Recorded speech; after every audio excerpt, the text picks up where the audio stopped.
ఆది కాండము 3వ అధ్యాయము, ఆది కాండము 3వ అధ్యాయము 1వ వచనం నుంచి కొన్ని వచనాలు నేను చదువుతాను, శ్రద్ధగా ఆలకించండి. ఆ ఎల్ఈడి లైట్లు ఏంటమ్మా చెప్తా, ఎల్ఈడి లైట్లు వేసేయండి. రైట్, చాలు చాలు, మంచిది. ఆది కాండము 3వ అధ్యాయము, ఆది కాండము 3వ అధ్యాయం 1వ వచనం నుంచి కొన్ని వచనాలు నేను చదువుతున్నాను, మీరు శ్రద్ధగా ఆలకించండి. చాలా ప్రాముఖ్యమైన, చాలా మిక్కిలి అనుకూలమైనటువంటి, చాలా విలువ కలిగినటువంటి అంశంగా నేను దీన్ని భావిస్తూ ఉన్నాను. కాబట్టి ఆది కాండము 3వ అధ్యాయము 1వ వచనం నాకు ఎంతో ఇష్టమైనటువంటి గ్రంథము, ఎంతో నాకు నచ్చినటువంటి అధ్యాయం కూడా.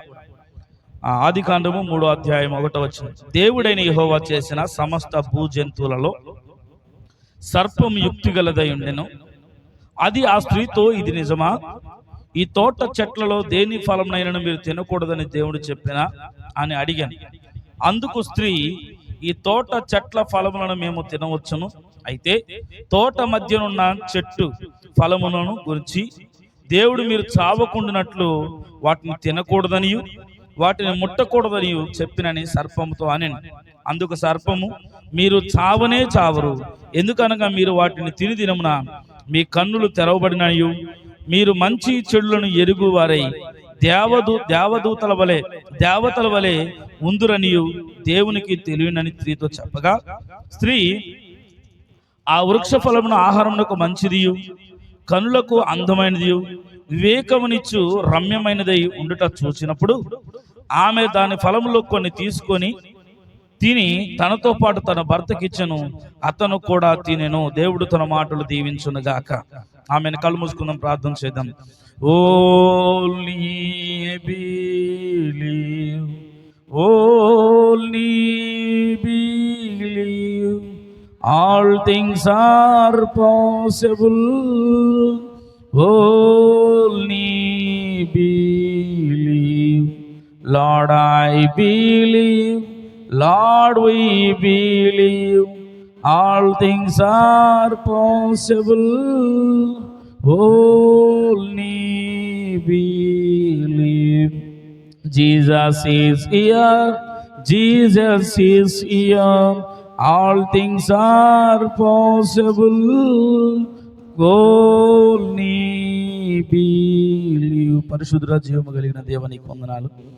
చదవబడిన లేఖన భాగానికి మీ ఆశీర్వాదాలు జోడించు, నాతోనూ మాతోనూ అందరితోనూ మాట్లాడమని మా ప్రభువైన యేసుక్రీస్తు అని మీ నామములో అడుగుచున్నాను, ఆమేన్, ఆమేన్. దయచేసి కూర్చున్న పరిశుద్ధులారా, దేవుని నామానికి మహిమ కలుగును గాక, ఆమేన్. సరే, కొద్ది నిమిషాలు దేవుని మాటలు మనం విందాం. ఈ లేఖన భాగాన్ని అంతా కూడా మీరు ఎప్పుడు చదివిన వాళ్ళు. ఈ ఆది కాండం 1, 2, 3 అధ్యాయాలు కనుక మీకు అర్థమైతే, నేను మరలా చెప్తున్నా, ఆది కాండం 1, 2, 3 అధ్యాయాలు కనుక మీకు అర్థమైతే బైబిల్ అంతా ఆల్మోస్ట్ అర్థమైనట్టే.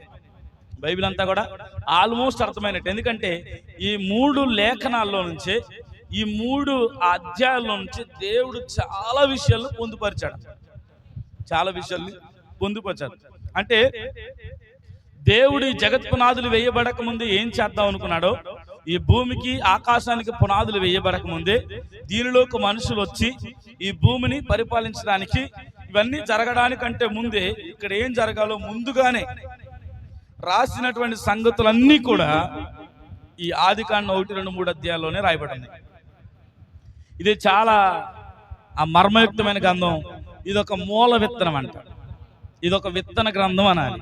ఈ అధ్యాయం అనాలి విత్తన గ్రంథం అని చెప్పుకోవచ్చు. అర్థమవుతుందా? ఈ 3వ అధ్యాయంలో సర్పము యుక్తి గలది, అపవాది గురించి మాట్లాడుతున్నాడు. ఈ అపవాది గురించి మాట్లాడడానికంటే ముందే ఒక విషయం గమనిస్తే, ఈ భూమి, ఆకాశము, మనుషులు లేదంటే దేవదూతలు లేకముందే దేవుడు ఉన్నాడంట. ఎవరున్నారు? అసలు ముందు ఎవరున్నారంటే దేవుడు ఉన్నాడు.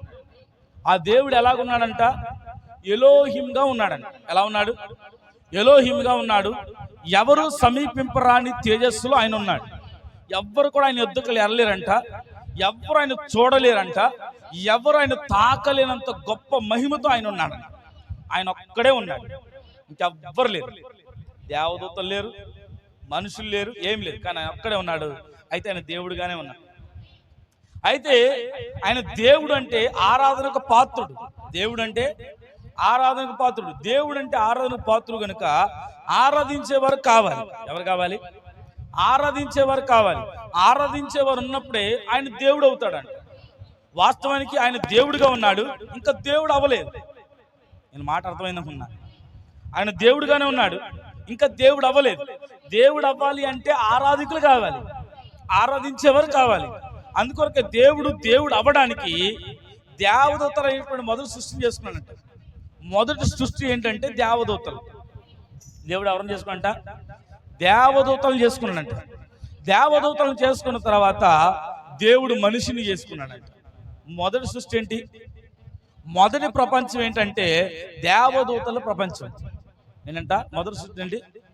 రెండో ప్రపంచం ఏంటంటే మనుషులు ప్రపంచం, మనుషులు నివసించే ప్రపంచం. మనుషులు జీవనాధారం చేసుకునే, మనుషులు బ్రతికేటువంటి, నివసించేటువంటి ఈ ప్రపంచాన్ని ఇది మనుషుల ప్రపంచం, లోకం అన్నారు. ఏమన్నారు? ఇప్పుడు రెండు ప్రపంచాలు ఉన్నాయి. ఒక ప్రపంచం ఏమో దేవదూతల ప్రపంచం, ఇంకో ప్రపంచం ఏమో మనుషులు నివసించే ప్రపంచం. ఇవన్నీ కూడా ఏంటంటే మనుషులు నివసించే ప్రపంచం. ఇప్పుడు ఈ మనుషులు నివసించే ప్రపంచంలోకి అపవాదిగాడైనటువంటి లూసిఫర్ గాడు ఈ భూమి మీదకి వచ్చి ఈ లోకాలన్నిటిని ఆక్రమించేసుకున్నాడంట. ఇప్పుడు ఈ లోకం ఎవరిదంటే అపవాదిగాడి. ఈ లోక వైడూర్యం ఎవరిదంటే అపవాదిగాడి. ఈ లోక పరిపాలకుడు ఎవరంటే అపవాదిగాడి. అదవుతుందమ్మా? ఈ లోకం ఎవరిదంట? ఈ ప్రపంచం ఎవరిది? అపవాది. ఇది అపవాది యొక్క ప్రపంచం. దేవదూతల ప్రపంచం వేరు, ఇది అపవాది యొక్క ప్రపంచం. పడివేయబడినటువంటి దేవదూత అయినటువంటి లూసిఫర్ ఏమైంది? చూడండి, పడివేయబడినటువంటి లూసిఫర్ అంట ఈ లోకాన్నంతటిని ఆక్రమించేసుకున్నాడంట.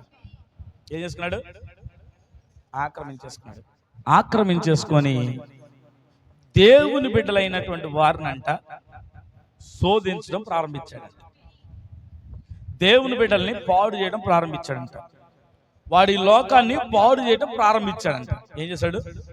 ఈ లోకాన్ని పాడు చేయడం ప్రారంభించాడు. అందుకోసమే ఆదికాండం 1వ అధ్యాయం 1వ వచనంలో దేవుడు భూమి ఆకాశమును, ఆదియందు దేవుడు భూమి ఆకాశములు కలగజేసెను, అది నిరాకారముగాను శూన్యముగాని ఉండెను, చీకటి అగాధ జలములపై కమ్మి ఉండెను, దేవుని ఆత్మ జలములపై అల్లాడుచుండెను అనేటువంటి మాట రాయబడి ఉంది. అంటే దేవుడు వెలుగును కలగజేశాడు కానీ చీకటిని కలగజేయలేదు ఇంకా అక్కడ. అయితే దేవుడు చీకటిని కలగజేయలేదు కానీ అక్కడ చీకటి వచ్చింది. ఎవరంటే అపవాది. వాడు ఆ ప్రారంభంలోనే ఈ భూమిని అంతటిని కూడా సర్వనాశనం చేస్తూ, దేవుడు నిరాకారంగా ఉండేదాన్ని చేయలేదు, ఒక ఆకారంగా ఉండేదాన్ని దేవుడు చేశాడు. ఆకారంగా ఉండేదాన్ని అపవాది గడి చేసి అంటే నిరాకారంగా చేసుకుంటూ వచ్చాడు. నిరాకారంగా చేసుకుంటూ వచ్చాడు. ఇలా నిరాకారంగా ఉంటూ చేసుకుంటూ వాడి యొక్క ఉద్దేశం ఏంటంటే చెడగొట్టడం. చెప్పండి, అపవాది గడి పని ఏంటి? చెడగొట్టడం. ఏం చెడగొడతాడంట? చెప్పాలి. ఏం చెడగొడతాడంట? నీ విశ్వాసాన్ని చెడగొడతాడు. చెప్పండి, వాడు వాక్యాన్ని చెడగొట్టలేడు. నేను చెప్పిన వాడు అర్థమైందా? వాడు వాక్యాన్ని చెడగొట్టలేదు కానీ ఆ వాక్యం మీద ఉన్నటువంటి నీ విశ్వాసాన్ని చెడగొట్టగలడు. బాగా అర్థం చేసుకోండి. అపవాది గారు చేసే పని ఏంటి? నీ విశ్వాసాన్ని, వాక్యాన్ని వాడు ఏం చేయలేడు, వాక్యమైన దేవుడిని వాడు ఏం చేయలేడు. కానీ వాక్యంపై నీకున్న నమ్మకాన్ని, నీకున్న విశ్వాసాన్ని వాడు చెడగొడతాడంట. అంటే నీకు అవిశ్వాసాన్ని కలగజేసే విధంగా వాడు తయారు చేస్తాడంట. అందుకోసమే అపవాది గాడంట అవ్వతో మాట్లాడుతున్నాడంట. ఏమని? అపవాది ఏమో మాట్లాడుతున్నాడంట, ఈ తోట చెట్ల ఫలంలో దేన్నైనా మీరు తినకూడదని దేవుడు చెప్పాడా అని చెప్పినప్పుడు అవ్వ సమాధానం చెప్తుందంట, అవునయ్యా, ఈ తోట చెట్ల ఫలం మధ్యలో ఈ తోటలో ఒక చెట్టు ఉంది, ఆ చెట్టు ఫలాన్ని మీరు తినొద్దని చెప్పాడు, అది తింటే చస్తావని చెప్పాడు. ఏం చెప్పారంట? తింటే చస్తావని చెప్పారంట. ఆకాశము భూమి గతించినప్పటికీ నా మాటలన్నడూ గతించువని దేవుని యొక్క వాక్యం తెలియజేస్తాను. ఏనంట? ఆకాశము భూమి గతించిన నా మాటలన్నడూ గతించువని దేవుని మాట చెప్తుంది కనుక గతించినటువంటి దేవుడు ఒక మాట చెప్పాడు, ఈ పండు తింటే చస్తావు. ఈ పండు తింటే చస్తావు, ఈ పండు తింటే చస్తావు. ఇదే ఆలోచనతో ఉందంట అవ్వ. ఈ పని చేస్తే చస్తాను, ఈ విధంగా జీవిస్తే నేను చస్తాను, ఈరోజు దేవుని మందిరానికి రాకపోతే నేను చస్తాను, ఆదివారం దేవుని ఆరాధించకపోతే, నేను తప్ప వేరొక దేవుడు లేడని ఆ మొదట ఆజ్ఞను గనక నేను ఆచరించకపోతే చస్తాను. ఎందుకంటే ఆజ్ఞ అతిక్రమే పాపం, పాపానికి జీతం మరణం. ఏంటంట? ఆజ్ఞ అతిక్రమం పాపం, ఆ పాపానికి జీతమే మరణం. ఎందుకంటే నేను తప్ప వేరొక దేవుడు లేడు. పైన ఆకాశం అందే కానీ కింద భూమి అందే కానీ ఏ రూపానికి నువ్వు మొక్కకూడదు, ఏ బొమ్మకు నువ్వు సాగిలు పడకూడదు. ఎందుకంటే నేనే దేవుడను, నేను తప్ప వేరొక దేవుడు లేడు అనేటువంటి ఆ మొట్టమొదటి ఆజ్ఞను కనుక నువ్వు ఆచరించలేకపోతే, అది నువ్వు తప్పిపోతే నువ్వు మరణించినట్లే, నువ్వు మరణానికి పాత్రుడగినట్లే. కాబట్టి జాగ్రత్తగా వచ్చి పెట్టుకోండి. అదే భయంతో అవ్వ బ్రతుకుతుందంట, అదే భయంతో బ్రతుకుతుంది. ఏం భయం అది? ఈ పండు తింటే చస్తారు. ఆజ్ఞ, దేవుని యొక్క ఆజ్ఞతో అవ్వ బతుకుతూ ఉందంట.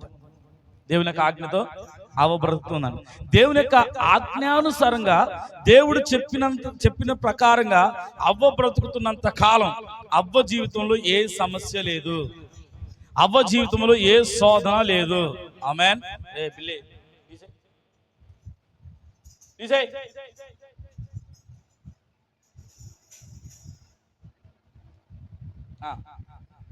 ఏంటంటే చెప్పండి, ఒక మాట చెప్పండి నాకు. అవ్వ దేవుని మాట విన్నంత కాలం, దేవుని వాక్యానుసారంగా జీవించినంత కాలం అవ్వకి ఏ సమస్య రాదు. ఇప్పుడు ఏం చేస్తుందంటే అపవాదంట అవ్వని మోసం చేసే ప్రయత్నం చేస్తుందంట. అంటే అవ్వని మోసం చేసే ప్రయత్నం చేయడం అంటే ఏంటంటే, అవ్వకంట దేవుని యొక్క వాక్యంపై అవిశ్వాసం కలిగే విధంగా చేస్తుందంట. బాగా అర్థం చేసుకోండి. ఏంటంటే అవ్వకి ఏం చేస్తుందంట అపవాది? దేవుని వాక్యంపై అవిశ్వాసం కలిగే విధంగా ఆమెను శోధిస్తూ ఉందంట. ఆమె మీదకి శ్రమ తీసుకొస్తుందంట, ఆమెకి మాటలు తీసుకొస్తా ఉందంట, ఆమె మీదకి ఒత్తిడి తీసుకొస్తుందండి. ఏంటి? ఈ పండు తింటే చస్తావు అని దేవుడు చెప్తుంటే అపవాది ఏమన్నంటే చావనే చావు అంటున్నాడు. ఏమవుతుంది? దేవుడేమో చస్తావు అని చెప్పేసి అంటే అపవాది కూడా ఏమన్నాడు? చావనే చావు. అంటే అవ్వకంట దేవుని యొక్క వాక్యం మీద అవిశ్వాసం కలిగే విధంగా వాడు మాట్లాడినాయంట. అవిశ్వాసాన్ని కలగజేసే విధంగా మా దేవుడేమో చస్తామంటున్నాడు, వీడేమో చావు అంటున్నాడు. కాబట్టి ఏం చేయాలో అర్థం కావట్లేదు. కాబట్టి అవ్వంట వాక్యం మీద అవిశ్వాసం కలిగే విధంగా వాడు ఎంతగా ప్రయత్నం చేయగలడో అంతగా ప్రయత్నం చేస్తున్నాడంట, అంతగా ప్రయత్నం చేస్తున్నాడంట. చూడండి, వాడి ప్రయత్నం ఏంటంటే ఎప్పుడైనా సరే అపవాది నిన్ను శోధించాలి అంటే, అపవాది నిన్ను పడవేయాలంటే, అపవాది నిన్ను కిందకి లాగాలంటే, నిన్ను పాపంలో పడవేయాలంటే, మరణంలో వేయాలి అంటే మొదటగా నీ చుట్టూ ఉన్నటువంటి కంచెను తీసివేయాలంట. ఏం కంచె? వాక్య కంచెను తీసివేయాలంట. ఎప్పుడైతే నీ చుట్టూ ఉన్నటువంటి వాక్య కంచెను తీసివేయగలుగుతామో అప్పుడే అపవాది నిన్ను శోధించగలడు, అప్పుడే అపవాది నిన్ను పడేయగలడు, అప్పుడే నిన్ను పాపానికి అప్పగించగలడు. కానీ నీ చుట్టూ వాక్య కంచె ఉన్నంత కాలం అపవాదిగా నిన్ను ఏమీ చేయలేడు. నేను చెప్పిన మాట అర్థమైందా? నీ చుట్టూ వాక్య కంచె ఉంటే అపవాది నిన్నేమి చేయలేదు. అయితే అపవాది గాడంట నీ చుట్టూ ఉన్న కంచె తీసేసే ప్రయత్నం చేస్తూ ఉంటాడు. అందుకోసమే కదా ఆ ఏబు గురించి దేవుడి దగ్గరికి వెళ్ళామంటే అపవాది, చెప్పండి, నువ్వు ఏబు చుట్టూ కంచేసావయ్యా, నేను లోపలికి వెళ్ళడానికి అవకాశమే, నేను ఏబును శోధించడానికి అవకాశం నాకు రావట్లేదు, ఆయన బాధ పెట్టడానికి అవకాశం రావట్లేదు. నీకో నువ్వు కనుక కంచి తీసేసావనుకో, ఏబు చుట్టూ ఆ కంచి తీసేసావనుకో, అసలు ఏబు దేవుడే కాదన్నట్టుగా నేను చేస్తాను, ఇక ఏబు చుట్టూ నీ కంచి తీసేయమన్నాడు. అవునా కదా? ఇక్కడ కూర్చున్న మనందరూ చుట్టూ అంటండి దేవుడు వాక్య కంచె వేశాడు. దేవుడు తన పోలికలో తన స్వరూపంలో నరులు చేసి వాక్య కంచె వేశాడంట. మీకు మాట అర్థం చేయాలంటే, ఇంకా అర్థం అవ్వాలంటే, దేవుడు అవ్వని ఆదాముని చేసిన తర్వాత ప్రవక్త బ్రహ్మం గారు ఒక మాట అన్నారు. ఏమనంటే, అవ్వని ఆదాముని అంట దేవుడు తయారు చేసిన తర్వాత వారి చుట్టూ అగ్ని కంచె వేశాడు, వాక్య కంచె వేశారంట. అదైతే వారు చుట్టూ వాక్య కంచె వేసినప్పుడు, వారి చుట్టూ వాక్య కంచె ఉన్నంత కాలం ఆ చెట్టు ఫలాల గురించిన ఆలోచన అతనికి ఆమెలేదు. చెప్పిన మాట, ఆమె చుట్టూ వాక్య కంచె, వాక్య వలయం ఉన్నంత కాలం,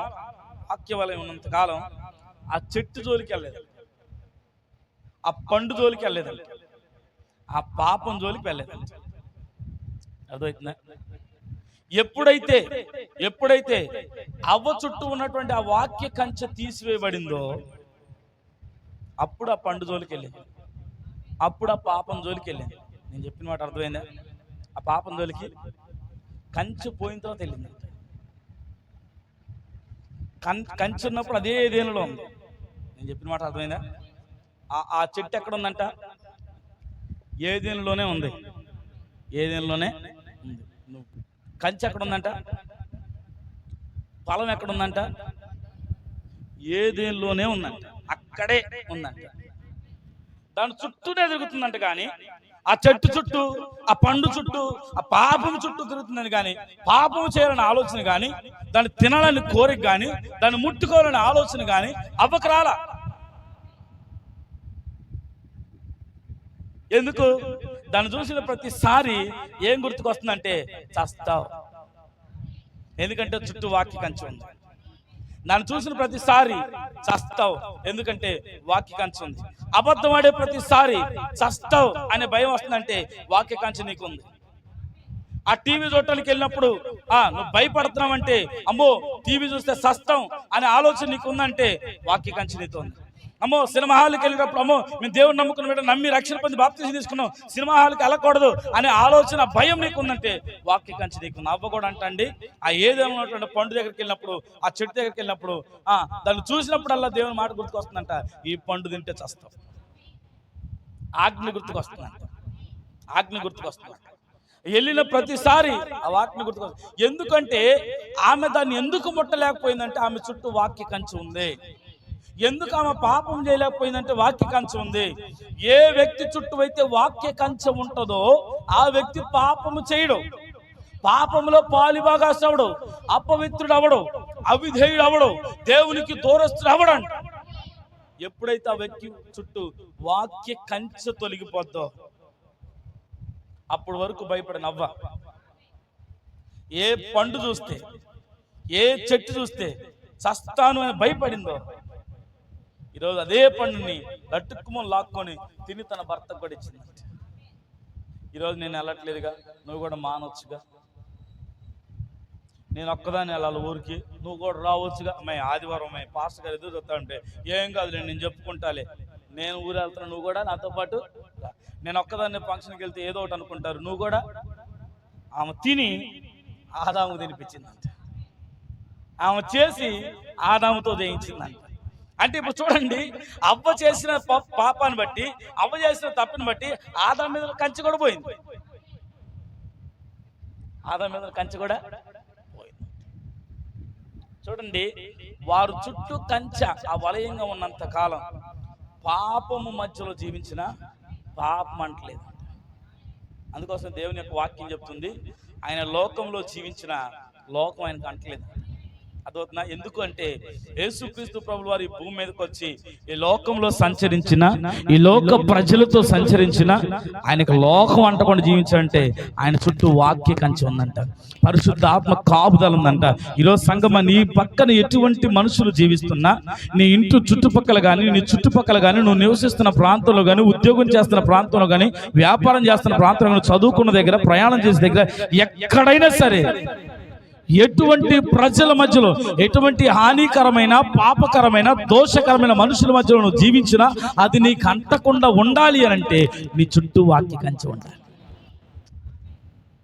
వాక్య కంచె నీ చుట్టూ ఉంటే పాపం నిన్ను అంటదో, పాపము చేయాలని కోరిక నీకు పుట్టదంట, పాపము చూసిన దూరంగా పారిపోతావు. ఇంకో మాట చెప్పాలంటే పాపాన్ని చూసిన ప్రతిసారి దేవుని మాటే గుర్తుకొస్తుంట. వ్యభిచరించొద్దు, దొంగలించొద్దు, పొరుగువానిది ఆశించొద్దు, అబద్ధ సాక్ష్యములు పలకొద్దు, ఈ ఆజ్ఞలన్నీ గుర్తుకొస్తాయి అంట. అదే వాక్య కంచె తొలగిపోయినాడికి ఏముంటది? ఏం గుర్తుకురా. ఏం గుర్తురావు, ఒకటే గుర్తుకొస్తాయి, సావనే సావు. స్టీఫెన్ అని అలాగే చెప్పుకుంటాడు, ఏం కాదు. ఒక్క ఆదివారం మానేసినంత మాత్రాన పెద్ద నష్టం ఏం కాదు. ఏదో స్టీఫెన్ అనేది భయపెట్టని చెప్తున్నాడు కానీ ఏం కాదు. ఇది చెప్పింది ఎవరంట? నువ్వు ఏమీ కాదు అని అనుకున్నావంటే నీ చుట్టూ కంచి తొలగిపోయిందనే సంగతి మర్చిపోవద్దు. నువ్వు డేంజర్లో ఉన్నావనే సంగతి అస్సలు మర్చిపోవద్దు. నేను చెప్పిన మాట అర్థమైందా? నీకు అవిశ్వాసాన్ని, వాక్యం ఎడల నీకు అవిశ్వాసాన్ని కలగజేయటానికే దేవుని యొక్క వాక్యాన్ని వాడు ఏం చేస్తాడంటే వక్రీకరిస్తున్నాడు. దేవుడేమో చస్తావు అని చెప్తే అపవాది గారు ఏం చెప్తున్నాడు? సావవు, నీకేమి కాదు, నీకేమి కాదు. ఈరోజు సంగమా, నీ పరిస్థితి నా పరిస్థితి ఎలా ఉందో ఒకసారి ఆలోచించుకోండి. నీ పరిస్థితి నా పరిస్థితి ఎలా ఉంది? నీకు అవిశ్వాసాన్ని కలగజేస్తున్నా దేవుని పైన. నేను మళ్ళీ చెప్తున్నా, అపవాది నిన్ను ఏదైనా చెయ్యాలి అని అంటే, అపవాది నీ మీద ఏదైనా చెయ్యాలి అంటే, ఒక రోగాన్ని కలగజేయాలన్నా, ఒక వ్యాధిని కలగజేయాలన్నా, ఒక బాధను కలగజేయాలన్నా, ఒక అప్పుని కలగజేయాలన్నా, ఒక సమస్యను నీ మీద జీవితంలో తీసుకురావాలన్నా, లేదంటే మరణాన్ని కలగజేయాలన్నా, మొదటిగా వాడు వాక్యం పట్ల నీకున్న విశ్వాసాన్ని చెదరగొట్టాలి. నీకు అవిశ్వాసాన్ని వాడు తీసుకొచ్చిన తర్వాతే, వాక్యం పట్ల నీకున్న నమ్మకాన్ని పోగొట్టి నీకు అవిశ్వాసాన్ని కలగజేసిన తర్వాతే వాడు తన దాడిని కొనసాగిస్తాడు. వాడు ఎలాగ అవిశ్వాసాన్ని కలగజేస్తాడు? వాడు వాక్యం పట్ల మనకి ఎలాగ అవిశ్వాసాన్ని కలగజేస్తాడు అని అంటే, ఏమీ కాదు. ఏంటంట? ఏమీ కాదు. క్రిస్మస్ పండుగ చేస్తే ఏం కాదు, క్రిస్మస్ పండుగ చేస్తే ఏం కాదు, మట్లాదివారం చేస్తే ఏమీ కాదు, గుడ్ ఫ్రైడే చేస్తే ఏమీ కాదు, ఈస్టర్ చేస్తే ఏమీ కాదు. ఇదే వాడు నీకు కలగజేసే అవిశ్వాసం. ఇదే నీకు కలగజేసే అవిశ్వాసం. ఎందుకంటే దేవుడు వాటన్నిటిని చేయమని చెప్పాల. ఎందుకు? దేవుని యొక్క వాక్యం చెప్తుంది, మీ పండుగ దినం నాకు అసహ్యము, నేను వాటిని నీచంగా ఎంచుతున్నాను దేవుడు చెప్పాడు. అయితే దేవుడేమో నీచంగా ఎంచుతున్నాడు, మీ పండుగ దినం అసహ్యం అంటే వీళ్ళే ఉన్నా తెలుసా? అపవాది గారు తెలుసా? ఏం కాదు, ఏం కాదు, నువ్వు చస్తావు, ఈ పని చేస్తే చస్తావు, ఈ పండుగ చేస్తే చస్తావు, ఈ వస్తువు కట్టుకుంటే ఇటువంటి వస్త్రాలు కట్టుకుంటే చస్తావు, ఇటువంటి అలంకారం చేసుకుంటే చస్తావు, ఇటువంటి అపవిత్రమైన భోజనం చేస్తే చస్తావు, ఇటువంటి అపవిత్రమైన స్థలంలోకి వెళ్తే చస్తావు అని దేవుని యొక్క వాక్యం చెప్తుంటే అపవాది గారు ఏమన్నాడంటే, చావునే చావు, చావునే చావు. ఏం కాదు. పండగ ఎవరి కోసం చేస్తున్నావు? దేవుని కోసమేగా. ఎవరు పుట్టినరోజు చేస్తున్నావు? నీ పుట్టినరోజు నా పుట్టినరోజు కాదుగా చేసేది, ఆయన పుట్టినరోజేగా మనం చేసేది. కాబట్టి సావనే మన కళ్ళు తెరవబడతాయి. అబ్బో, ఇది ఎక్స్ట్రా ప్రత్యక్షత. నేను అంటాను, దేవుళ్ళో ఉన్న వాక్యంలో ఉన్న ప్రత్యక్షత కాకుండా ఏ ఎక్స్ట్రా వచ్చినా అది అవ్వ ప్రత్యక్షతే, అవ్వవేచ్చను అంతా. అవ్వకు వచ్చిన ఎక్స్ట్రాలు కనుక మనకు వచ్చినాయి అనుకో, మన ఎవరంట? అవ్వలమే, పడిపోయిన అవలం అంట. ఎవరు మనం? పడిపోయిన అవలం. అవ్వకు వచ్చిందంట ఎక్స్ట్రా. దేవుని యొక్క వాక్యం ఉందో చెయ్యకూడదు. దేవుని యొక్క వాక్యం చెప్తుంది చేయకూడదు. మీకు మాట చెప్పనా? విగ్రహాలు కర్పించిన దాన్ని తినకూడదు అని బైబిల్లో చెప్పాడు దేవుడు. చెప్పాడా చెప్పలేదా? విగ్రహార్పితమైంది, విగ్రహాలు కర్పించినటువంటి ప్రసాదాలు, పులిహోరాలు, దద్దోజనాలు, అట్టికాయలు, పండ్లు, ఫలాలు ఏది కూడా తినకూడదు అని బైబిల్లో ఉంది. కానీ చాలా మంది పాస్టర్లు ఏమన్నారంటే, వాటిలో దెయ్యం లేదు, వాటిలో దేవుడు లేదు, విగ్రహాల్లో ఏమీ లేదు, దానిలో ఏమైనా శక్తి ఉందా, భూతం ఉందా, ప్రార్థన చేసుకుని తింటే పరిశుద్ధపరచబడింది, తినొచ్చు అనేవాళ్ళు కూడా లేకపోలేదు. దీన్ని ఏమనాలి? దేవుడు అనాలా, దెయ్యం అనాలా? దెయ్యమే. దేవుడేమో తినొద్దు అన్నాడు. ఏమన్నాడు? వీళ్ళేమన్నారు? తినొచ్చు అన్నారు. కొంతమంది పాస్టర్లు ఏమన్నారు? తినొచ్చు అన్నారు. దాంట్లో దేవుడు లేడు, దెయ్యం లేదు, విగ్రహాల్లో ఏమీ లేదు, వాటి వెనక లేదు, వాటి ముందు లేదు. కాబట్టి ప్రార్థన చేసుకొని తినేస్తే అవి పండ్లే కాబట్టి, అవి ఆరోగ్యానికి మంచియే కాబట్టి తింటే మంచిదే, దానివల్ల మనకేమీ అవ్వదు. దానివల్ల మనకి ఏమీ అవ్వదు. కడుపులోకి వెళ్ళింది మళ్ళీ భూమిలోకి వెళ్ళిపోద్ది కాబట్టి అది మనకి ఏమీ అవ్వదు అనేటువంటి ఒక తప్పుడు వాదన తీసుకొస్తున్నటువంటి అవ్వలో లేకపోలేదు. దేవుడు స్పష్టంగా చెప్పాడు, తినొద్దు. ఇక అంతే, ఆకాశం భూమి గతించిపోయి ఇక తినొద్దు అంటే తినొద్దు అంతే. ఏం కాదు, ఆ బొమ్మలో ఏం లేదు, ఆ చెట్లు ఏం లేదు, ఆ రాయిలో ఏం లేదు, వెనక లేదు ముందు లేదు, తింటే మాత్రం ఏమైంది అని అనుకున్నామంటే అవ్వ. ఇటువంటి ప్రసంగం చేస్తున్నామంటే అవే. అపవాది చేత మోసగించబడిన అవ్వా చెప్పండి. అపవాది చేత, ఈరోజు మన అంశం కూడా అదే, అపవాది చేత మోసగించబడిన. ఈరోజు ఎంతమంది ఉన్నామో గమనించండి. అపవాది చేత మోసగించబడి అవ్వలుగా ఎంతమంది ఉన్నామో ఆలోచించుకోండి. విగ్రహార్పితమైన తినొద్దు. ఈరోజు మనోళ్ళు ఏమన్నారు? తినొచ్చు. పండుగలు చెయ్యొద్దు. మనోళ్ళు ఏమన్నారు? చెయ్యొచ్చు. ప్రభురాత్రి భోజనం రాత్రి వేళే తీసుకోవాలి, దేవుని యొక్క వాక్యం. మనోళ్ళు ఏమన్నారు? పగలు కూడా తీసుకోవచ్చు. పగలు కూడా తీసుకోవచ్చు. ఎందుకు తీసుకోవచ్చు? పగలు తీసుకుంటే ఏంటి, రాత్రి తీసుకుంటే ఏంటి? అది రొట్టె ద్రాక్షారసమే కదా. అది నీ కొరకు నా కొరకు చిందించబడిన రక్తమే కదా. అది నీ కొరకు నా కొరకు నలగొట్టబడిన శరీరమే కదా. మన బాప్తీసం తీసుకున్నామే కదా. ఏంటంట చూడండి, అపవాది తెలివితేటలు అలాగుంటే చూడండి. మనం బాప్తీసం తీసుకున్నామేగా, అది మన కొరకు నలగొట్టబడిన శరీరమేగా, అది మన కొరకు చిందించిన రక్తమే కదా. అలాంటప్పుడు పగలు తీసుకుంటే ఏంటి, రాత్రి తీసుకుంటే ఏంటి? తీసుకోవటం ప్రాముఖ్యం. కానీ ఇది ఈ బోధ అపవాది చేత మోసగించబడిన అవ్వ బోధ. ఈ బోధ ఏ బోధ అంట? అపవాది చేత యేసుక్రీస్తు నామములో బాప్తిజం తీసుకోవాలని ప్రభువారు చెప్తే, ఆది అపోస్తుల ద్వారా సర్వలోకానికి వెళ్ళి మీరు సువార్త ప్రకటించండి, శిష్యులుగా చేయండి, నమ్మి రక్షణ పొంది బాప్తిజం తీసుకున్నాడు పరిశుద్ధాత్మ పొందుకుంటాడు, ప్రభు అయిన యేసుక్రీస్తు నామములో బాప్తిజం ఇవ్వండి అని దేవుడు చెప్తే, ఈరోజు తండ్రి కుమార పరిశుద్ధాత్మ నామలో బాప్తిజాలు ఇచ్చుకుంటూ త్రిత్వదేవుడు, త్రియేక దేవుడు, ముగ్గురు కలిపి ఒకటి, ముగ్గురులో ఒకడు అన్నట్టుగా, తండ్రి ఏమో పెద్ద దేవుడు, కుమారుడేమో చిన్న దేవుడు, పరిశుద్ధాత్మ అంతకంటే చిన్న దేవుడు అన్నట్టుగా బోధించుకుంటూ వెళ్ళిపోతున్నాడు. కారణం ఏంటి?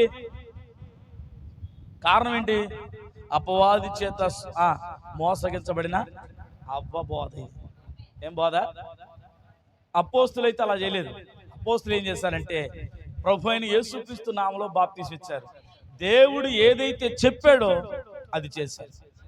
ఈరోజు పడిపోయిన అవ్వలు ఏం చేస్తున్నాయి అంటే దాన్ని పూర్తిగా వ్యతిరేకించింది. యేసుక్రీస్తు ప్రభు వారేమో పైన ఆకాశం అందే కానీ కింద భూమి అందే కానీ నా నామంలో తప్ప ఏ నామంలో రక్షణ లేదు అని చెప్తే, ఆ నామాన్ని వాళ్ళ తండ్రి కుమార పరిశుద్ధాత్మగా వారు చిత్రీకరించుకున్నారు. తండ్రి ఒక నామని, కుమారుడు ఒక నామని, పరిశుద్ధాత్మని ఒక నామంగా వారు చిత్రీకరించుకొని వాక్యం పట్ల అవిశ్వాసాన్ని కలుగజేసి వారు తండ్రి కుమార పరిశుద్ధాత్మ నామంలో బాప్తిజం తీసుకునే విధంగా ప్రేరేపించింది ఎవరంటే అపవాదిగాడు. ఈరోజు మోసపోతుంది ఎవరంటే అవ్వ.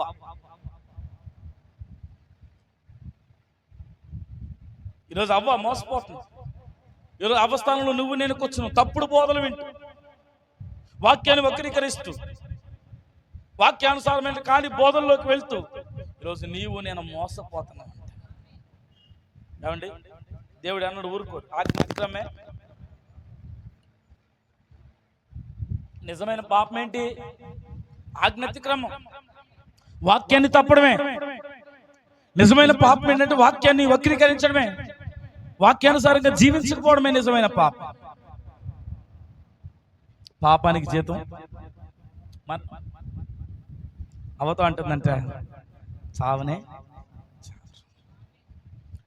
దేవుని యొక్క వాక్యం చెప్తుంది చస్తారు, అవ చెప్తుంది సావరు. బైబిల్ చెప్తున్న మాట, స్త్రీ ప్రసంగించకూడదు, స్త్రీలు పులిపేటక్కడానికి వీల్లేదు, పై నిలబడి వాక్యం బోధించేటువంటి పరిస్థితి లేదు, వద్దు అని దేవుని యొక్క వాక్యం చెప్తుంటే, ఈరోజు నా పడిపోయిన అవ్వేం చేస్తుంది? అపవాది చేత మోసగించబడిన అవ్వేం ప్రసంగిస్తుందంట? స్త్రీలు బోధించవచ్చు.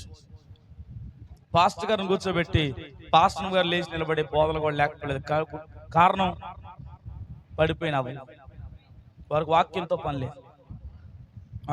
నేను ఒక మాట ఇంకో మాట చెప్తాను. ఇంకో మాట,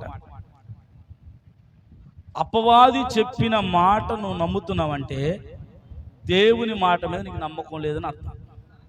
బాగా గుర్తుపెట్టుకోండి. ఏంటంట, అపవాది చెప్పిన మాటను అవ్వ నమ్మింది అంటే కారణం ఏంటంటే దేవుని చెప్పిన మాట మీద ఆమెకు నమ్మకం లేకపోవడానికి బట్టి. ఏంటి, ఈ పండు దినమున నిశ్చయముగా చచ్చెదవు అని అవ్వ దేవుడు చెప్తే, సర్పమేమో చావరు అని చెప్తే, ఇప్పుడు ఎవరి మాట వినింది? చెప్పాలి. ఎవరి మాట వినింది? అపవాది మాట వినింది. ఎవరు? అమ్మ ఇటు చూడండి. ఎవరి మాట వినింది? ఎవరు విన్నారు? ఎవరి మాట వినవలసిన ఆమె? దేవుని మాట వినవలసిన ఆమె అపవాది యొక్క మాట వినింది. అంటే కారణం ఏంటి అంటే దేవుని వాక్యం మీద నమ్మకం లేదు, ఆయన మాట మీద నమ్మకం ఉంది. నేను చెప్పిన మాట అర్థమైందా? ఎప్పుడైతే దేవుని మీద నమ్మకం లేదో అప్పుడే ఎదుటి వ్యక్తి మీద మాట మీద నమ్ముతావు. ఎప్పుడైతే నీ సంఘం మీద, నీ సేవకుని మీద, అతడు చెప్పేటువంటి బోధ మీద ఎప్పుడైతే నీకు నమ్మకం ఉండదో అప్పుడే వేరే సంఘాల వైపు చూస్తాం, వేరే సేవకుని వైపు చూస్తాం. మీరు నమ్మండి, నిన్న మనం ఎప్పుడన్నా ప్రార్థనకి వెళ్ళింది శుక్రవారం నేను ఇక్కడ ఈ రోడ్డు చివర ఓసన్న మందిర్ దగ్గర ఒక ప్రార్థన గుడికి వెళ్ళాను.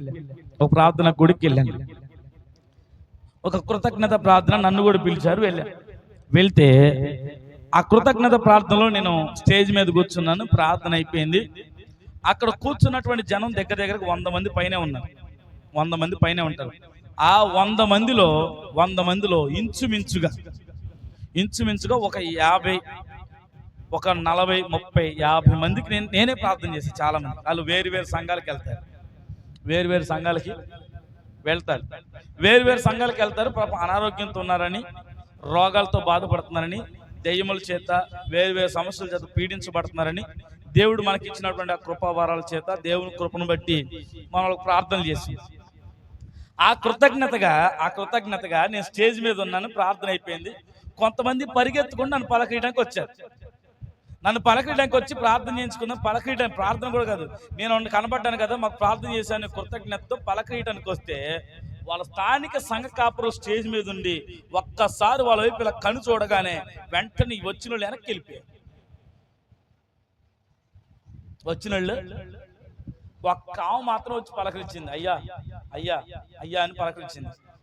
వెంటనే ఆయన వచ్చి, ఏంటి ఎవరేనంటే, ఏనా తెలంగాణ పాస్టర్లు అని చెప్తుంది. నేనంటే తెలంగాణ ఉన్నా, ఎవరినే తెలంగాణ పాస్టర్లు అని చెప్తుంది. అది ఇక్కడ పాస్టర్ గారు అంటే, ఇక ఆయన రేపొద్దున సంఘంలో ఏం చేస్తాడు? ఉత్తికి ఎండబెట్టి ఆరేస్తాడు.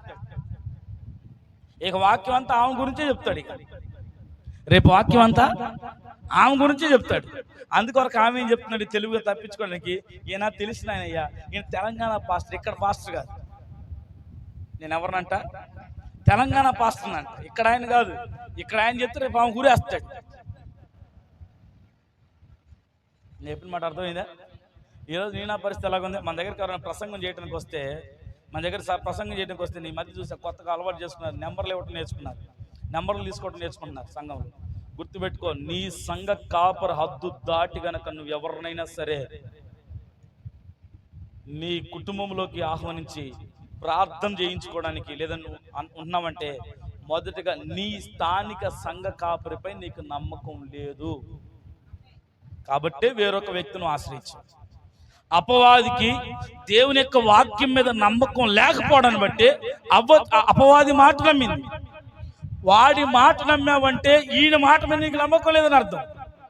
ఈరోజు నువ్వు వేరే సంఘాల వైపు వెళ్తున్నావంటే కారణం ఏంటంటే నీ స్థానిక సంఘం మీద నీకు నమ్మకం లేదు. నువ్వు 2 పడవల మీద కాలేసి అటు ఇటు కాకుండా పోవడం కంటే ఏదైనా ఒక్క దాంట్లో నిలబట్టే మంచిది. ఆమె చెప్పండి, నేను ఎప్పుడూ అదే మాట చెప్తాను. అయితే అటునండి, ఇటునండి, 2 పడవల మీద కాలు వేయదు.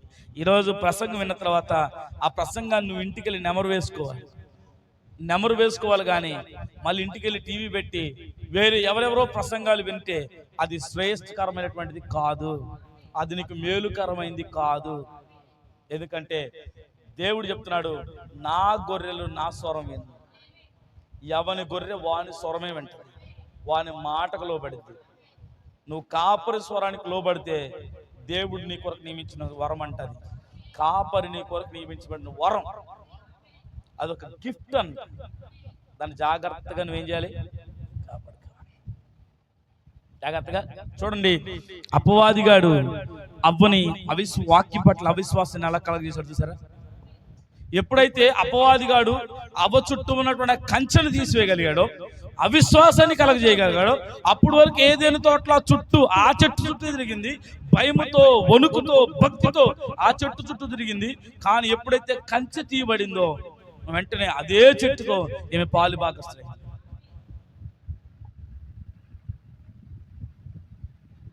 ఈరోజు నేను ఆ పరిస్థితిలో ఆలోచించండి. వాక్య కంచె నీకున్నంత కాలం నువ్వు భయపడతావు. వాక్యానికి పాపం చేయటానికి, అవిధేయంగా ఉండటానికి, అబద్ధం ఆడటానికి, దూషించడానికి, పొరుగువాని దాసుల్లో భయపడతావు. ఎప్పుడైతే వాక్య కంచె తీయబడిందో ఏం ఎలాగున్నా ఏం కాదు. దేవుడు నన్ను ప్రేమిస్తున్నాడు, దేవుడు నన్ను కాపాడతాడు అనే ఒక అవిశ్వాస భక్తి మనకు వచ్చేస్తాడు. ఇంకో మాట చెప్పనా, నిన్ను ఆశీర్వదించేవాడు అపవాది అంట. అర్థమవుతుందా? బాగా అర్థం చేసుకో. నిన్ను ఆశీర్వదించేవాడు ఎవరంట? అపవాది కూడా ఆశీర్వదిస్తాడు తెలుసా? ఈ లోకం ఎవరిది? ముందే చెప్పా, ఎవరిది ఈ లోకం? ఎవరిది? ఇప్పుడు నిన్ను ఆశీర్వదించేది ఎవరు? ఎవరిలో అయితే వాక్య కంచె తొలగిపోయినా మేము ఆశీర్వాదకరంగానే ఉన్నాం. మేము మందిరానికి రాకపోయినా ఆశీర్వాదకరంగా ఉన్నాం. ఆదివారాలు రాకపోయినా, దశమ భాగాలు ఇవ్వకపోయినా, కానుకలు ఇవ్వకపోయినా, మేము ఎలా ఉన్నా, ఒక వారం వచ్చి 3 వారాలు మానేసినా మేము బాగానే ఉన్నాం, అభివృద్ధిగానే ఉన్నాం, దీవెనకరంగా ఉన్నాం. మాకు ఏ రోగం లేదు, ఏ బాధ లేదు, ఏ కష్టం లేదు, ఏ దుఃఖం లేదు, ఏ సమస్య లేదు, ఏ అప్పు లేదంటే కారణం ఏంటంటే నిన్ను ఆశీర్వదించిన వాడు అపవాది. నిన్ను ఆశీర్వదించిన వాడు ఎవరంట? అపవాది, దేవుడు కాదు. ఎందుకంటే దేవుడు వాక్యము దాటి వెళ్ళడం, వాక్య పరిధి దాటి, వాక్య అద్దు దాటి వెళ్ళడం. ఎందుకంటే ఈ పండు తిన్న దినం నిత్యముగా చస్తావు. పండు తిని పాపం చేసి నేను ఆశీర్వదించబడ్డానంటే అది దేవుని ఆశీర్వాదమా? విశ్రాంతి దినాన్ని పరిశుద్ధంగా ఆచరించాలి అని దేవుని యొక్క వాక్యం చెప్తే, విశ్రాంతి దినాన్ని కూడా మానేసి డబ్బులు సంపాదించుకొని, డబ్బులు కూడబెట్టుకొని, ఆస్తులు అంతస్తులు సంపాదించుకొని నన్ను బాగా దేవుడు ఆశీర్వదించంటే దేవుడిచ్చిన ఆశీర్వాదం అది? ఎవరిచ్చిన ఆశీర్వాదం? అపవాది ఇచ్చిన ఆశీర్వాదం. ఎందుకంటే దేవుడు తన ఆజ్ఞ మీరడంట, దేవుడు తన వాక్య పరిధిని దాటి వెళ్ళడంట, దేవుడు తన హద్దు దాటి వెళ్ళే దేవుడు కాదంట. ఇప్పుడు నేను ఆశీర్వదిస్తున్నాడు ఎవరు? నీకు దశమ భాగం ఇవ్వకపోయి నిన్ను ఆశీర్వదిస్తుంది ఎవరు? నేను సంపాదించుకొని నా డబ్బులు అయ్యగారికి ఇచ్చేది అంటే, నా రెక్కల కష్టం అయితే నువ్వు అయ్యగారికి ఇవ్వద్దు. అసలు అయ్యగారికి ఇవ్వద్దు, మీరు దేవుడికి ఇవ్వండి. మీరు దొంగలు అవ్వకుండా అంటే దేవుడికి ఇవ్వండి. మీ సంపాదనలో 10వ భాగం దేవునిది. మీరు ఎవరైనా సరే మీ సంపాదనలో 10వ భాగం దేవునిది. దేవుని దగ్గర తీసుకురండి, దేవుడిని శోధించండి. మీరు తీయకుండా, మీరు తేకుండా. బైబిల్లో ఒక మాట ఉంది, మీరు దేవుని మందిరంలోకి అడుగు పెట్టేటప్పుడు అంట, ఆ గుమ్మం దగ్గర మీ కానుకలు, కృతజ్ఞత అర్పులు అర్పించి లోపల రావాలి. ఈరోజు ఈ కానుకలు పెట్టలో చేసేవాళ్ళు ఎంతమంది వేస్తున్నారు కానుకలు? కొంతమంది తెచ్చి మర్చిపోయి వెళ్తున్నారు. ఎందుకు? మనం మొదటే పాడతాంగా కానుకలు పాట. లేటుగా వచ్చిన వాళ్ళు, చివరికి వచ్చిన వాళ్ళు కొంతమంది వేస్తారు, కొంతమంది వేయకుండా. గుర్తుపెట్టుకోండి, నువ్వు యెహోవా మందిర గుమ్మంలోకి ప్రవేశించినప్పుడు అంట, ఆ గుమ్మం దగ్గర అంట నువ్వు కృతజ్ఞత అర్పణలు, కానుకలు అర్పించి నువ్వు లోపలికి ప్రవేశించాలి. వాస్తవానికి కానుకలు పెట్టి అక్కడ పెట్టాలి, మనం ఏది ఎక్కడ పెడతాం. కానీ అక్కడ పెట్టి వేసిన వాళ్ళు లోపల రండి అనాలి. బైబిల్ మాట అది, బైబిల్లో ఉన్న మాట. అదవుతుందా? మీరు గుమ్మంలో ప్రవేశించినప్పుడు ఏం చేయాలంట? అర్పించి కానుకలు అర్పించి రావాలి. దేవుడు ఏదో కృప చూపించి అక్కడి నుంచి ఇక్కడ దాకా తీసుకొచ్చాడులే, ఇక్కడ తీసుకొచ్చిన ఇక్కడ రాకపోతే అట్ట. నేను చెప్పిన మాట అర్థమైందమ్మా? ఇవి మీరు చేయకుండా, దేవుని ఆజ్ఞను మీరు చేయకుండా, దేవుని వాక్యానుసారంగా మీరు చేయకుండా, మేము ఆశీర్వదింపబడ్డాం, మేము క్రైస్తవులమి, మేము దేవుని బిడ్డలమే, మేము ఆశీర్వదింపబడ్డాం, మేము దీవెనకరంగా ఉన్నాం, మేము ఆశీర్వాదకరంగా ఉన్నామంటే ఎవరు మిమ్మల్ని ఆశీర్వదించింది? అంతే. ఈ లోకం ఎవరిదంటే అపవాది. అందుకోసమే దేవుడితో అన్నాడు, అపవాది గడు ఏమన్నాడు, నువ్వు నా కాళ్ళకి మొక్కు, ఈ లోకాలన్నీ నీకేస్తా, ఈ లోక అధికారం అంతా నీకేస్తా అన్నాడు. ఇంకో మాట చెప్పాలా, కైసర్ది కైసర్దే, దేవునిది దేవుని. కైసర్ది అంటే ఈ లోకం ఆశీర్వాదం. నువ్వు దేవుని వాక్యానుసారంగా జీవించకుండా దేవుడు నన్ను దీవించాడు. అవ్వంటుందంటే ఏమని, దేవుని దయ వల్ల నేను ఒక కుమారుణ్ణి చేసిందేం గుడిసెట్టి పని, చేసిందేమో పాపం, పాపం వల్ల గర్భం వచ్చింది. మళ్ళీ ఏమేమంటుంది, దేవుని దయ వల్ల నేను ఒక కుమారుని. అసలు దాంతో దేవుని దయ సంబంధం ఉంది? అసలు మీరు వడ్డీ వ్యాపారాలు చేసి డబ్బులతో దేవుని దయ అది? నేను చెప్పిన మాట అర్థమైందా? అన్యాయంగా అక్రమంగా సంపాదించిన సంపాదన దేవుని, అది దేవునికి దానికి సంబంధం ఉంది అసలు? నీకు 10,000 ఇవ్వాల్సి వస్తే అబద్ధం ఆడి 15,000 ఆమె దొబ్బులాడి కొట్లాడి 15,000 లాక్కొని దేవుని దయవల్ల అప్పు తీరిందయ్యా అని అంటే దేవునికి సంబంధం ఉంది అసలు? ఆ మాటకు దేవుడు అనొచ్చా మనం? చాలా మంది క్రైస్తవులు చేసే పని ఇది.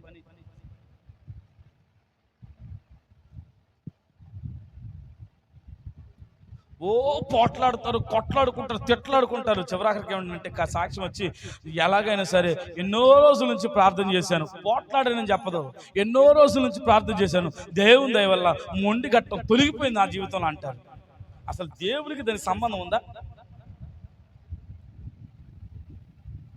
ఈరోజున క్రైస్తవమా సంఘమా? అసలు ఆలోచించు. నీవు నీ ఆశీర్వాదం, నీ దీవెన వాక్యానుసారమైందేనా? దేవుడు ఆశీర్వదిస్తే, దేవుడు దీవిస్తేనే దీవించబడ్డావా? దేవుడు ఆశీర్వదిస్తేనే ఆశీర్వదించబడ్డావా? లేదంటే అపవాది నిన్ను ఆశీర్వదిస్తున్నాడు? ఆలోచించు. ఎందుకంటే దేవుడు తన మాట తప్పే దేవుడు కాదు. అవతన్నాడు, ఈ పండు తిన్న దినమ నిత్యముగా చస్తావు. అపవాది అన్నాడు, అవిశ్వాసాన్ని కలగజేశాడు, చావవో చావవో చావవో.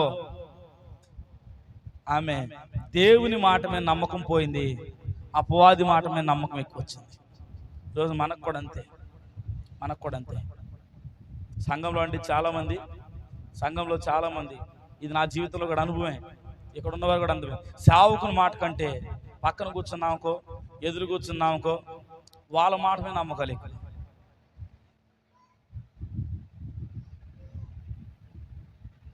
అవునా కదా? సేవకుని మాట కంటే పక్కన మాటే. కారణం పడిపోయిన అవ్వ ఎడంట, పడిపోయినావు. మీరు వాక్య పరిధి దాటడానికి వీలేదు. వాక్య పరిధి దాటి మీరు ఆశీర్వదింపబడ్డారు అని అంటే మాత్రం అది అపవాది ఇచ్చిందని సంగతి మర్చిపోయారు.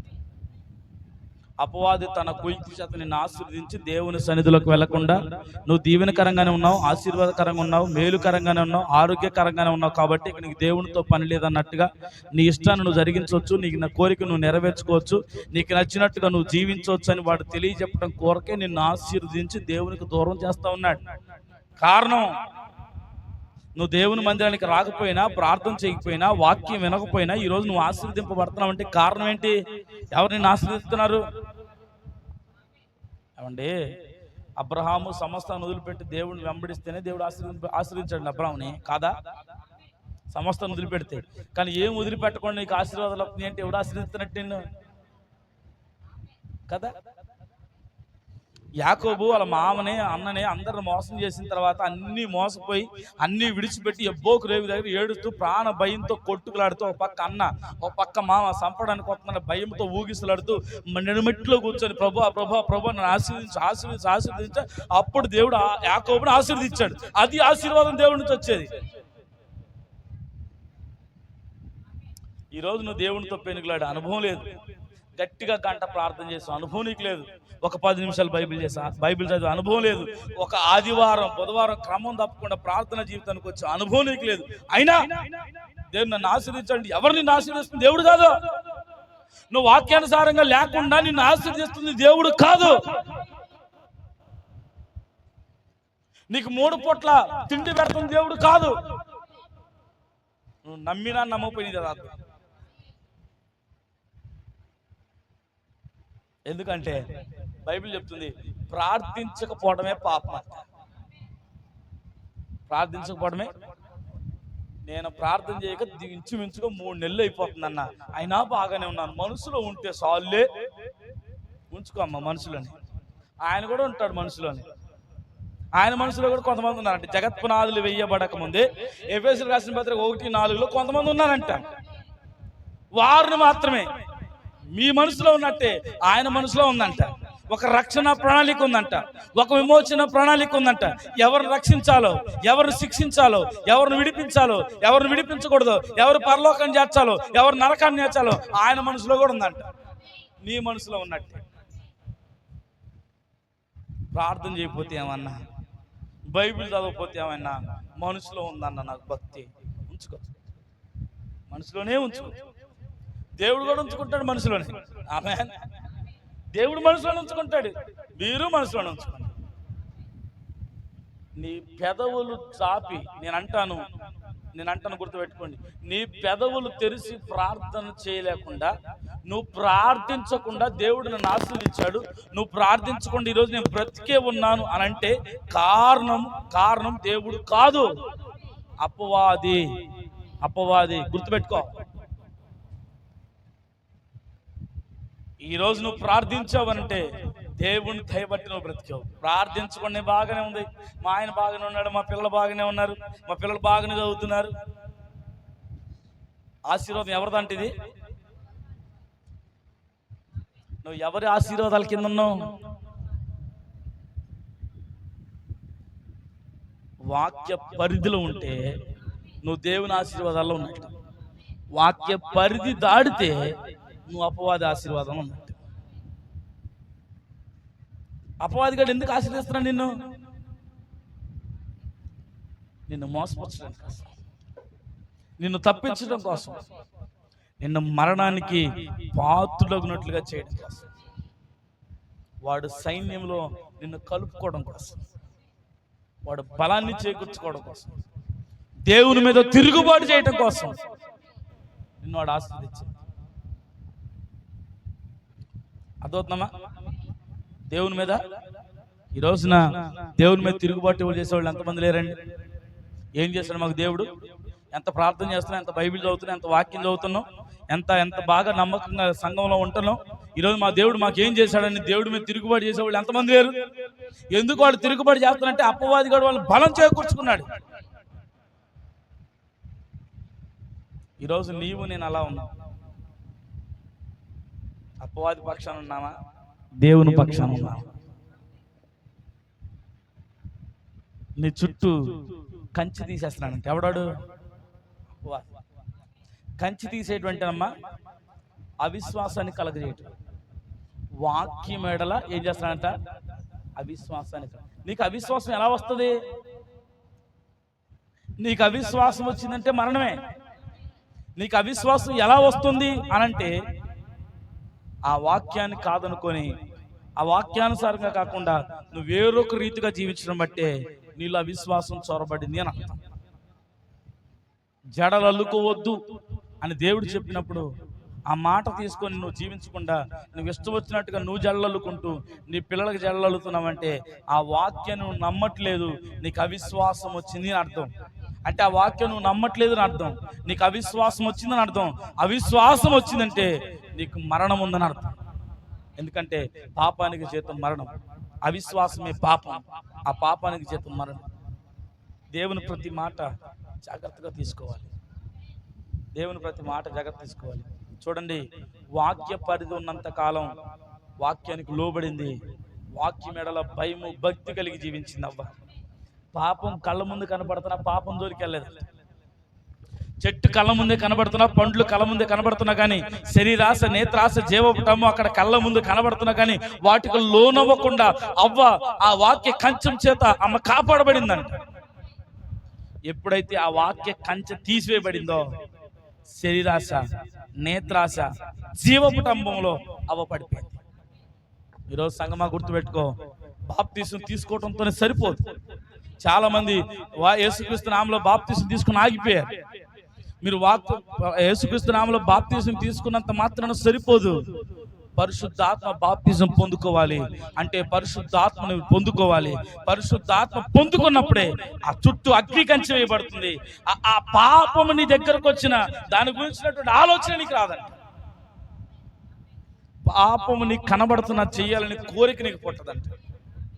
కాబట్టి ఈరోజు చాలా మంది యేసుక్రీస్తు నామములో బాప్తిజం దగ్గర ఆగిపోయారు, నీళ్ళలో బాప్తిజం దగ్గర ఆగిపోయారు. నీటి బాప్తిజం నిన్ను పరిశుద్ధపరచలేదు. నీటి బాప్తిజం నిన్ను పాపం చేయకుండా ఆపలేదు. పరిశుద్ధాత్మ బాప్తిజం మాత్రమే నిన్ను పాపము చేయనీయకుండా ఆపేది. ఆ పాప స్థలాల్లోకి వెళ్ళకుండా ఆపేది.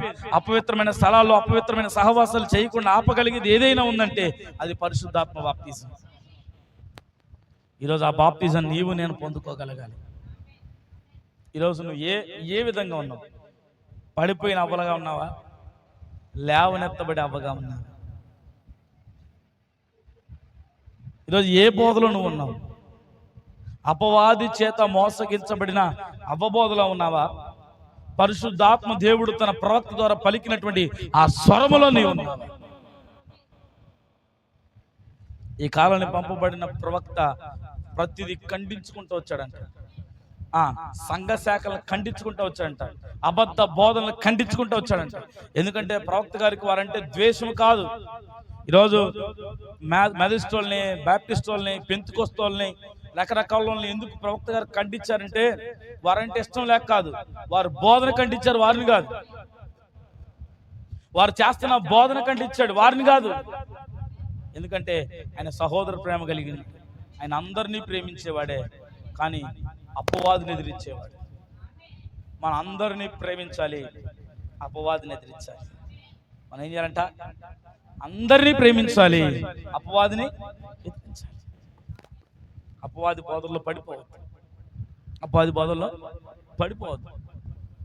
ఈ రోజున భక్తి 40 రోజులకి పరిమితం చేశారు. ఉపవాసం అంటే 40 రోజులే. నీ ఆత్మ వర్ధిల్లాలి అంటే ఉపవాసం ఉండాలి. బైబిల్లో ఉంది, ఉపవాసం వలనే తప్ప ఇటు మరి దేని నుంచి తొలగిపోదని బైబిల్లో ఉంది. అయితే 40 రోజులకే పరిమితం చేశారు ఉపవాసాన్ని. ఇది కాదు, ఇది మోసగింపబడిన బోధ. 40 రోజులేనిది మోసగింపబడిన బోధ. నీ ఆత్మ వర్ధిల్లి నీకు శోధన తప్పించుకోవడానికి ఉపవాసం అనేది దేవుని ఆత్మ చేత వేయబడిన బోధ. నీకు సమస్య వచ్చిందా? ఉపవసించి ప్రార్థన చేయి. నీకు శ్రమ రాబోతుందా? ఉపవసించి ప్రార్థన చేయి. చూడండి, యూదులు సంపాదన హామాన్ గారు ప్రయత్నం చేస్తుంటే, యూదులందరినీ ఓచకోత కోయాలని హామాన్ గారు ప్రయత్నం చేస్తుంటే ఆ మొర్దుకై ఎస్తేరు ఏం చేశారు? చెప్పండి అమ్మా. ఉపవాసం ఉండి ప్రార్థన చేశారు. నినివే పట్టణాన్ని దేవుడు నాశనం చేయబోతుంటే అయ్యో నా ఊరంతా ఏం చేశారు? ఉపవాసం ఉండి ప్రార్థన చేశారు. ఈరోజు నీవు నేనేం చేస్తున్నావు?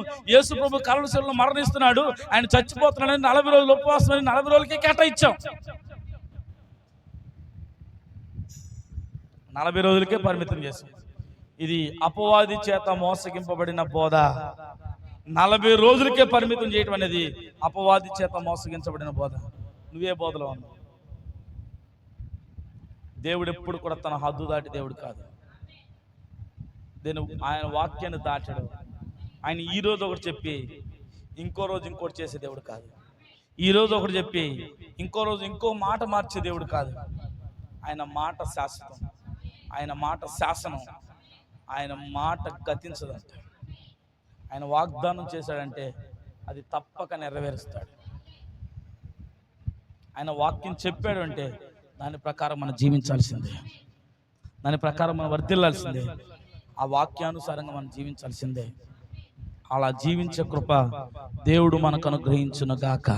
కళ్ళు మూసుకుందాం, ప్రార్థన చేద్దాం. ఒక్క నిమిషం కళ్ళు మూసుకుని ప్రార్థన చేద్దాం. ఈ ఉదయకాల సమయం మందు, ఈ ఉదయకాల సమయం మందు ఏ బోధలో నువ్వు ఉన్నావు? ఏ బోధలో నువ్వు ఉన్నావు?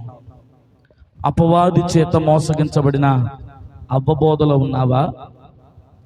దేవుని ఆత్మ చేత ప్రవక్తల ద్వారా